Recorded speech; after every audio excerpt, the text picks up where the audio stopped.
Hello दोस्तों, कैसे हैं आप लोग। उम्मीद करते हैं आप लोग बहुत ही अच्छे होंगे। और अन्य दिनों की तरह आज हम आपके साथ उपस्थित हुए हैं और जो हिस्ट्री का जो क्लास हम लोग शुरू किए हैं, मॉडर्न हिस्ट्री, उसको आगे बढ़ाने के लिए आज इसी टाइम में हम लोग मॉडर्न हिस्ट्री को पढ़ने जा रहे हैं। जैसे कि आपको पता है कि आजकल इलेक्शन का दौर चल रहा है और इलेक्शन के दौर में आपका क्या परफॉर्मेंस होना चाहिए, ये तो निश्चित रूप से आप को भी जानते हैं। आप अपने घर में माहौल बनाइए कि कम से कम मतदान सब लोग करने के लिए जाए और आप भी अगर उस योग्य है तो जरूर करें। ठीक है, तो इसी के साथ हम शुरू करते हैं।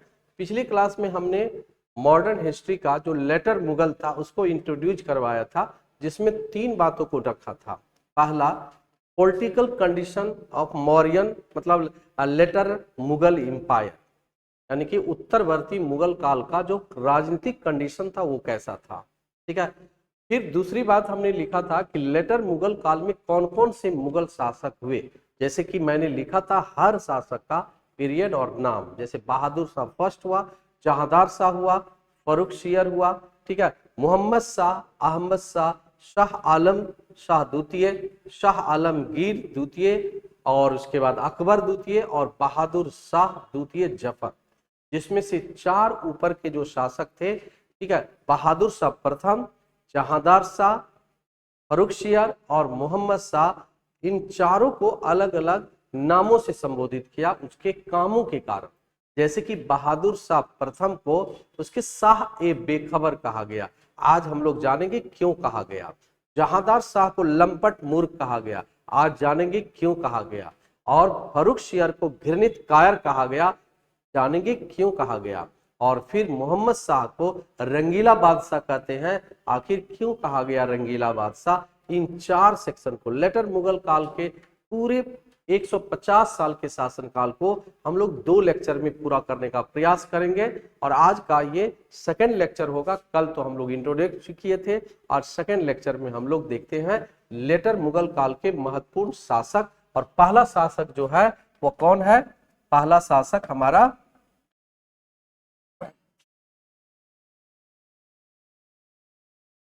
उत्तरवर्ती मुगल शासक। ठीक है, उत्तरवर्ती मुगल शासक में कौन शासक सबसे पहले है। पहला शासक है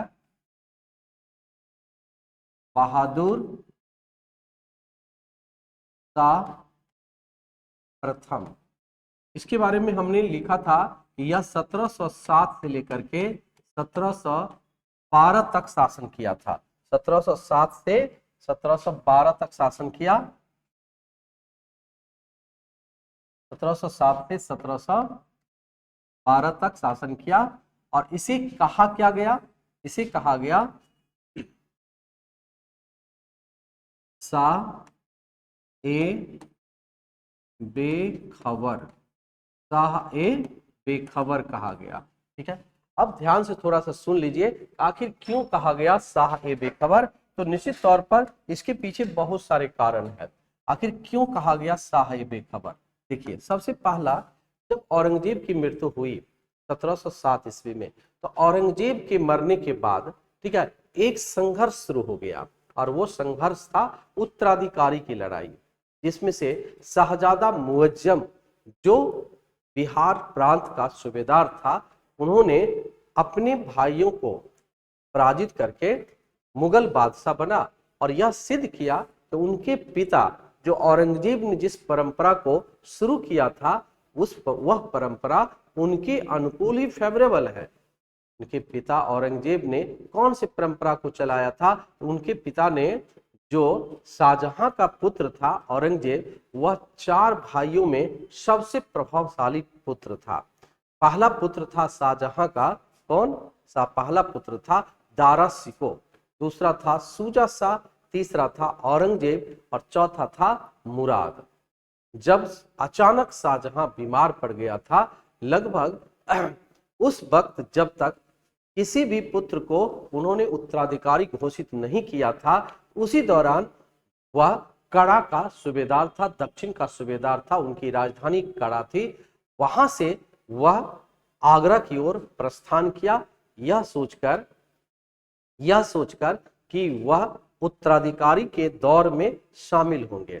इधर दारा शिकोह, शुजा और मुराद अपने आप को शाहजहां के आसपास महसूस करके वो सारे डिसीजन को लेने लगा था। ऐसी स्थिति में औरंगजेब और दारा शिकोह और उसके समर्थक भाई शुजा के बीच में एक युद्ध हुआ। उस युद्ध का परिणाम ये हुआ कि औरंगजेब अपने भाइयों को पराजित किया और लगभग 2 वर्ष में, लगभग 1658 से लेकर के 1659 तक 4 युद्ध किए। बहादुरपुर का युद्ध, सामूगढ़ का युद्ध, हरमट का युद्ध और देवराई का युद्ध। फाइनली देवराई का युद्ध हुआ और उस युद्ध में फाइनली औरंगजेब अपने भाइयों को, उनके पुत्रों को पराजित करके मार दिया और पूरी तरह से मुगल अथॉरिटी पर अपना अधिकार करके विधिवत शासक बन गया। और इस तरह से जिस परंपरा को शुरू किया औरंगजेब की सामर्थ्य, अर्थात जिसकी लाठी उसकी भैंस की बात को उन्होंने सिद्ध किया और वह मुगल बादशाह बना। उसके शासनकाल में मुगल साम्राज्य चरमोत्कर्ष पर पहुंच गया। लेकिन औरंगजेब के मरने के साथ ही मुगल साम्राज्य की दुर्गति शुरू हो गई, क्योंकि जो नियंत्रण औरंगजेब ने कायम किया था वो रहा नहीं। उसी परिस्थिति में बहादुर शाह प्रथम अर्थात शाहजादा मुअज्जम लाभ उठाया और उन्होंने लगभग 60 वर्ष की आयु में मुगल बादशाह बना। लेकिन जब यह शासक बना तो औरंगजेब की नीतियों को फॉलो नहीं किया। औरंगजेब जिस नीति को आगे बढ़ाने के प्रयास में था वो था पंजाब के संदर्भ में, क्योंकि औरंगजेब के काल में पंजाब में सिख धर्म का बहुत प्रभाव था और सिख धर्म के गुरु तेग बहादुर बहुत ही सिखों के लिए बलिदान दिया, उस पर दबाव डाला कि वह इस्लाम को कबूल कर ले। लेकिन तेग बहादुर ऐसा नहीं किया। तेग बहादुर को उन्होंने मरवा दिया। फिर उसका पुत्र गुरु गोविंद सिंह हुए, भले उसका जन्म बिहार के पटना में हुआ, 10वें और अंतिम गुरु, क्योंकि गुरु गोविंद सिंह यह फील किया कि वह गुरुओं के साथ अर्थात तात्कालिक परिस्थिति गुरुओं के फेवरेबल नहीं है और मुगल उनके साथ घृणा करते हैं, उसके साथ अपमान करते हैं, इसीलिए उसके बाद कोई गुरु नहीं होंगे। लगभग औरंगजेब के शासन काल तक सिखों की जो परिस्थिति थी, सिखों का जो स्टेटस था, उस स्टेटस को गुरु गोविंद सिंह काफी आगे बढ़ाया। उन्होंने खालसा पंथ को आधार बना करके एक स्वतंत्र खालसा सरकार बनाई, ठीक है। लेकिन औरंगजेब के मरने के बाद वह कुछ संभल पाता कि उन्हें 1708 ईस्वी में एक अफगानी युवक ने उनकी हत्या कर दी, ठीक है। फिर क्या हुआ, तो सिखों का चूंकि गुरु की परंपरा तो नहीं रही, सिखों का प्रधान बना बंदा बहादुर, और बंदा बहादुर और इधर बहादुर शाह के बीच में तनाव उत्पन्न हुआ। बंदा बहादुर को नियंत्रित करने का प्रयास किया और इनकी हत्या करवा दी गई। इधर सिख डिस्ट्रॉय हुआ और उधर बंदा बहादुर के डिस्ट्रॉय होने के कारण, मरने के कारण सिख छोटे छोटे मिसलों में बट गया, जिसमें 12 मिसल बन गया। और इधर बहादुर शाह का प्रभाव, जो नियंत्रण मुगलों पे था वैसा रहा नहीं। इधर राजस्थान के जो उनके जागीरदार थे, उनके प्रति, सिखों के प्रति जो हस्तक्षेप की नीति था, उसी के कारण मुगल में लगभग 2 साल तक अर्थात 1707 से लेकर के 12 तक 5 वर्षों तक मुगल साम्राज्य का प्रभाव बिल्कुल कम होने लगा। उसी का फायदा उठाया मुगल दरबार में जुल्फिकार खां का, और जुल्फिकार खां ने क्या किया, बहादुर शाह को मरवा दिया और अपने समर्थक जहांदार शाह को शासक बना दिया। तो इनके काल में क्या क्या हुआ मैं पॉइंट आउट कर रहा हूं। यह औरंगजेब का पुत्र था। इसका वास्तविक नाम शहजादा मुअज्जम था। इन्होंने औरंगजेब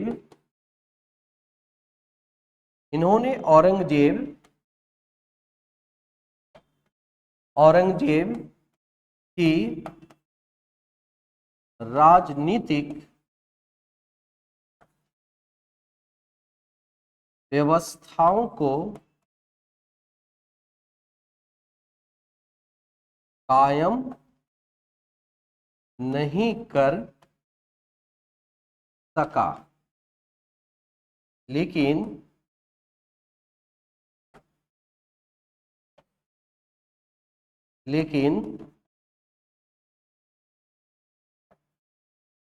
अपने भाइयों को पराजित कर मुगल शासक बना था। 4 पॉइंट हुआ। एक बहुत इंपॉर्टेंट पॉइंट है, इसके शासन काल में सिखों के 10वें और अंतिम गुरु कौन थे? गुरु गोविंद सिंह की 1708 में एक अफगानी ने हत्या कर दिया। तब बंदा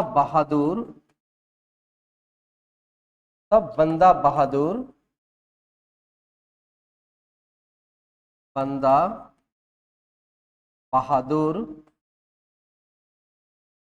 सिखों के प्रधान बने। सिखों के प्रधान बने। कौन बने? कौन बने? तो बंदा बहादुर बना। इससे पहले गुरु गोविंद सिंह था। गुरु गोविंद सिंह 10वें और अंतिम गुरु थे। तो इनके काल में 2 बातें हुई। इन्होंने जजिया कर को पुनः रेगुलर रखा। इन्होंने जजिया कर को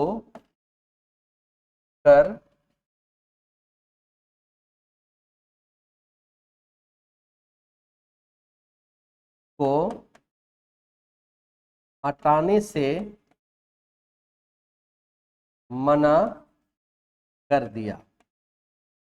ठीक है, इसको शाह ए बेखबर कहा गया क्योंकि इन्होंने, ठीक है, क्या किया? बहादुर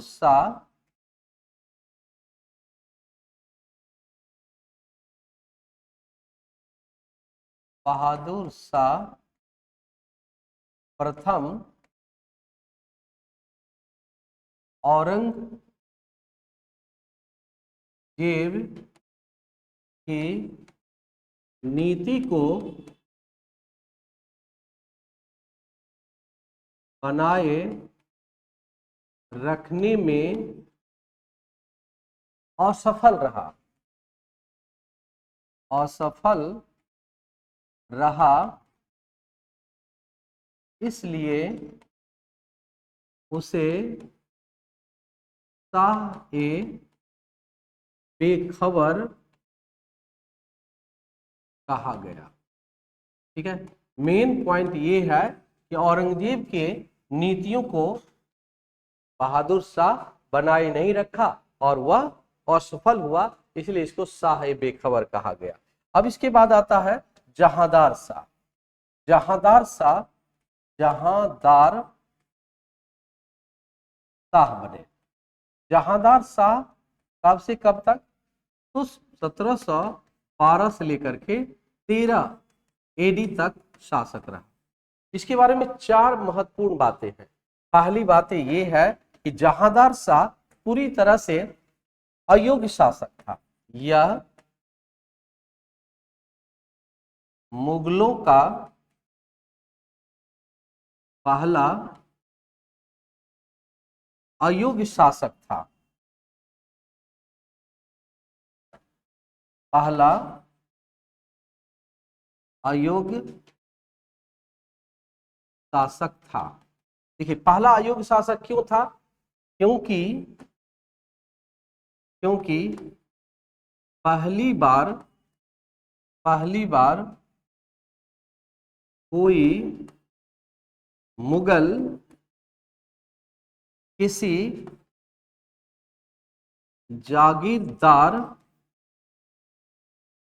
या वजीर के सहायता से मुगल बादशाह बना।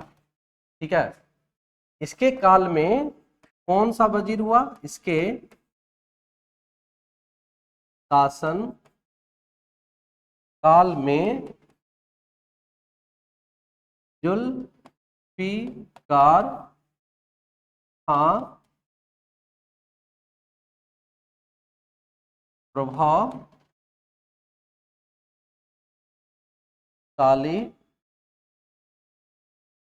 वजीर था। कहा जाता है कि यही जुल्फिकार खां के ने बहादुर शाह फर्स्ट को दमन किया और अपने समर्थक जहांदार शाह को शासक बनाया था। इसलिए जुल्फिकार खां के सहयोग से यह शासक बना था, इसलिए इसको लंपट मूर्ख कहा गया। ठीक है, जहांदार शाह को लंपट मूर्ख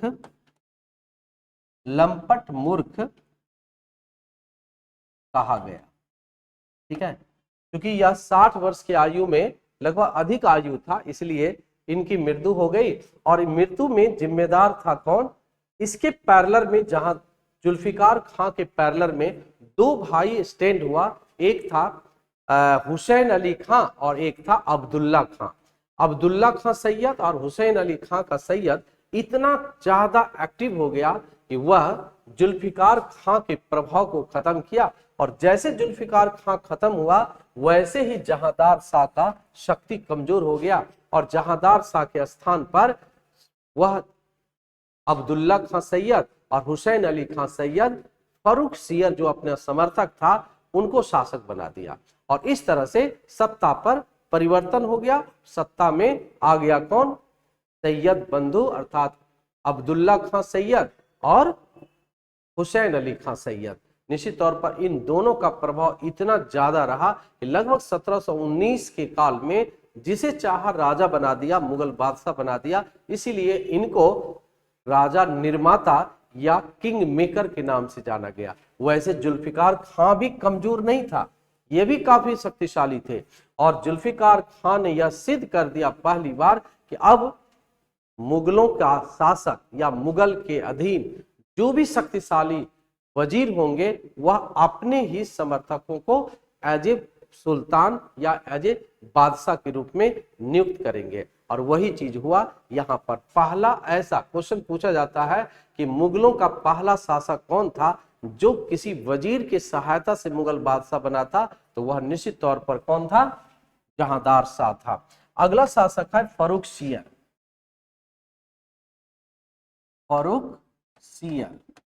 फर्रुखसियर का क्या इंपॉर्टेंस था? फर्रुखसियर कब से कब तक रहा? 713 से लेकर के 1719, 1713 से लेकर के 1719 तक शासक रहा। ठीक है, लेटर मुगल का यह तीसरा शासक था। यह किसके सहायता से शासक बना था? तो यह बना था किसके सहायता से? यह उत्तरवर्ती मुगल का तीसरा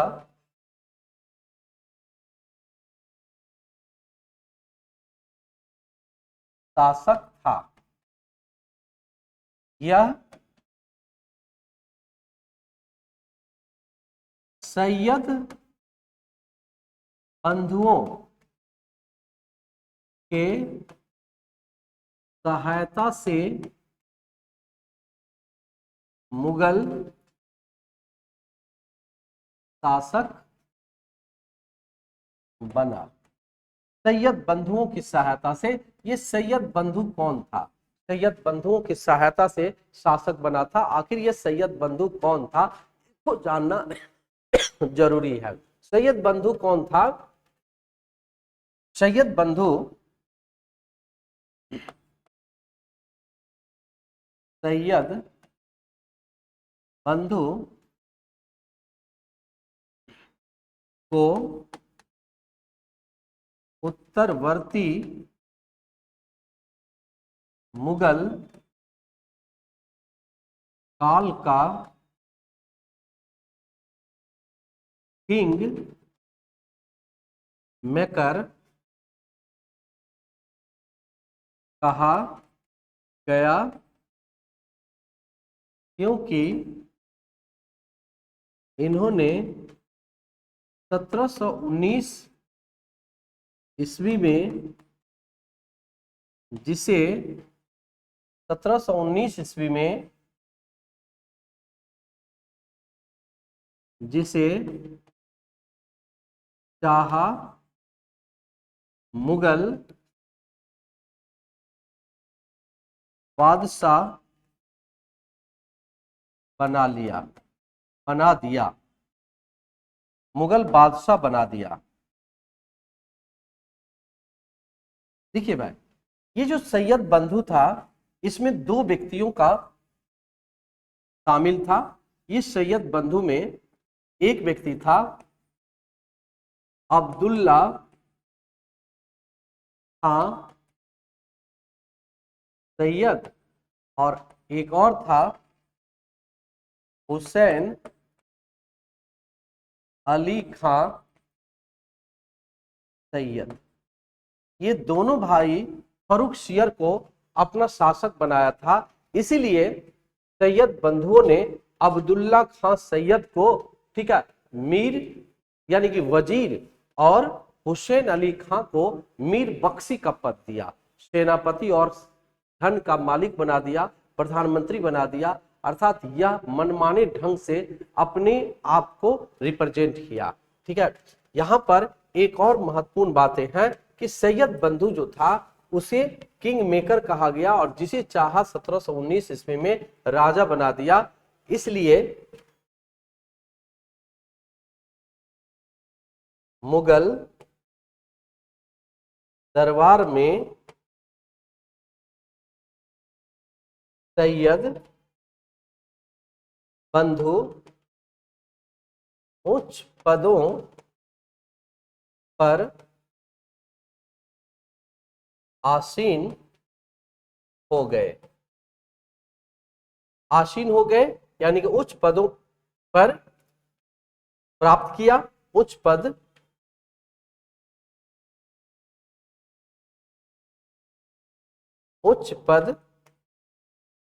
प्राप्त किया, ऊंचे पदों पर प्राप्त किया।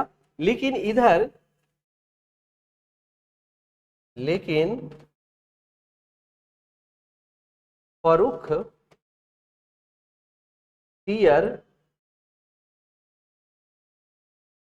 सैयद बंधुओं से काफी डरा हुआ था और खुद को उसके दबाव से मुक्त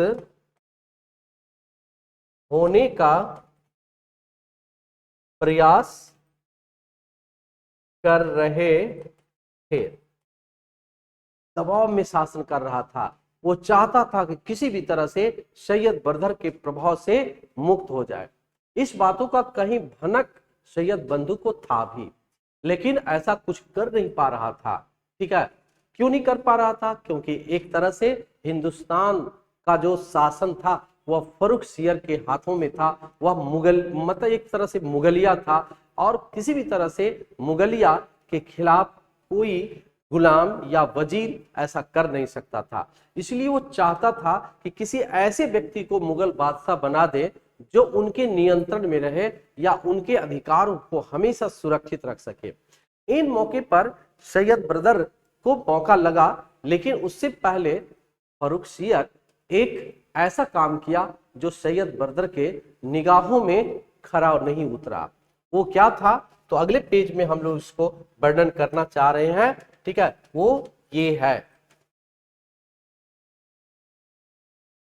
लगभग 1719 में फर्रुखसियर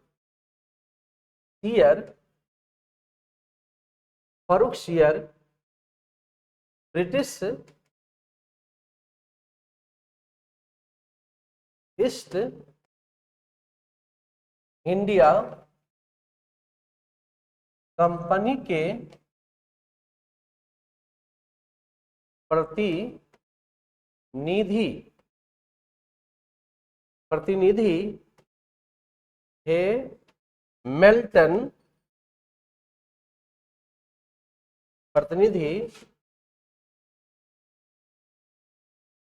हैमिल्टन को अपने स्वास्थ्य की देखभाल करने के कारण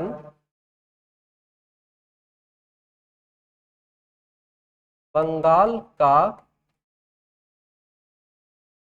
व्यापारी फरमान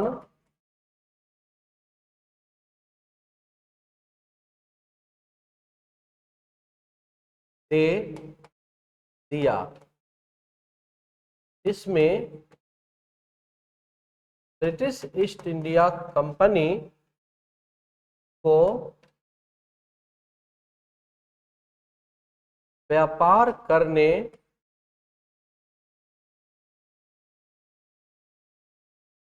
बंगाल से व्यापार करने का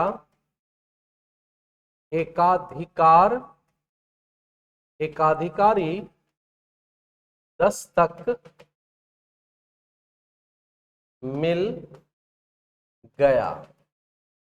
अब देखिए, बंगाल में अब व्यापार कौन करेगा? सिर्फ एक करेगा, ईस्ट इंडिया कंपनी करेगा। और यह फरमान कभी जहांगीर ने सूरत में व्यापारिक कंपनी स्थापित करने के लिए ईस्ट इंडिया कंपनी को एक फरमान दिया था। हो सकता है ईस्ट इंडिया कंपनी उसकी जांच के लिए फर्रुखसियर के दरबार में आया और फर्रुखसियर ने उसे बिन मांगे एक मुराद पूरी कर दी।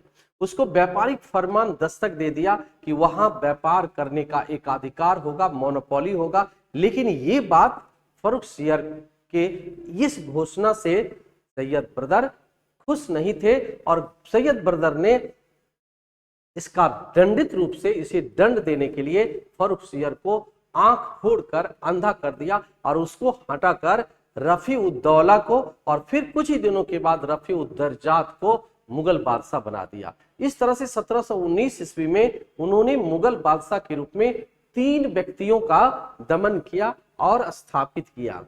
1719 ईस्वी में ही रोशन अख्तर सैयद बरदर की सहायता से मुगल बादशाह बना। तो यहां पर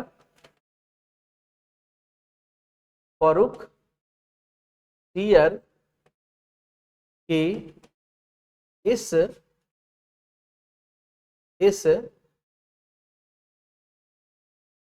घोषणा से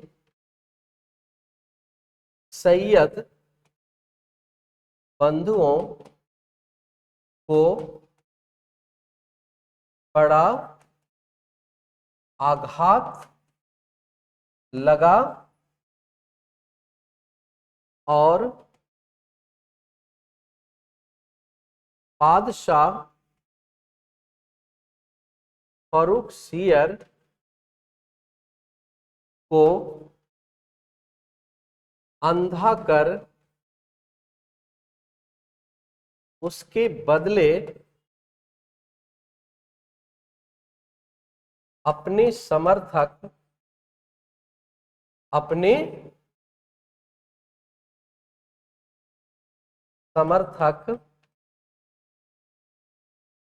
रफी-उद-दर्जात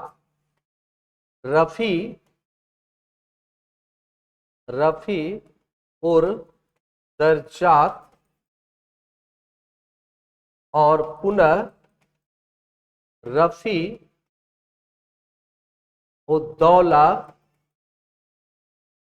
को क्रमशः मुगल बादशाह बनाया।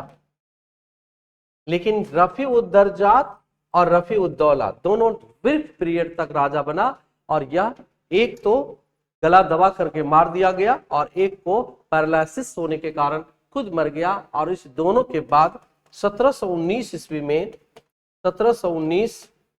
में सैयद बंधुओं के मदद से रोशन अख्तर, ये जो रोशन अख्तर था, रोशन अख्तर